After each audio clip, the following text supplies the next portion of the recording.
There's a special primary in South Carolina Tuesday for the late Lindsey Graham Senate seat. Graham's sister, Darlene Graham, was appointed to fill that seat until the end of the current Congress. She's also running for a full term with President Trump's blessing. And as CNN's Diane Gallagher reports, that has led to some backlash.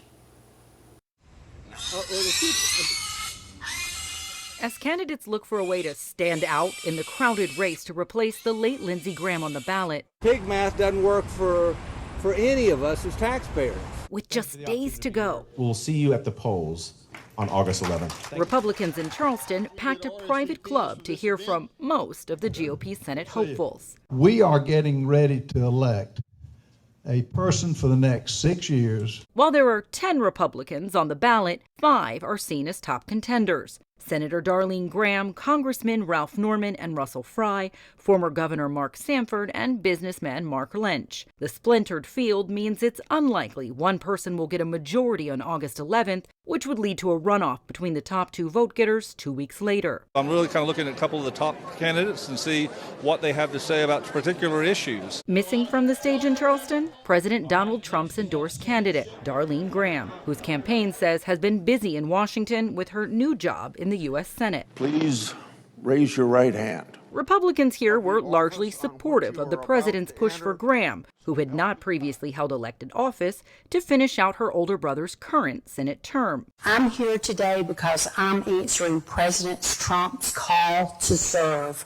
My late brother Lindsey was. But her decision to campaign for the full term has left some of her rivals up in arms. Queen Darlene, she was only at one debate, and she had to have her notes there and read from it. She's just not qualified. What I hear from voters is that no one knows who she is or what she's about. I've actually worked to pass bills and craft things and build coalitions. Graham's opponents claim she's running a curated campaign based only on the Trump endorsement. I completely support the president's agenda. I'm 100% behind him. Although those who didn't get the nod do still tout their own Trump alignment. Everybody who runs in Republican Party politics would love to have the president's endorsement. But I think beyond that, too, it's important to have a working relationship with the president. I think that's what I carry with me. And while Trump's backing launched Graham into frontrunner status, the president's recent endorsement scorecard in South Carolina isn't without blemishes, with his initial choice in the governor's race losing in a primary runoff after he also endorsed her rival. Voters here seem less likely to take an endorsement as a mandate. I give him credit for being a smart man, but I'm a smart woman.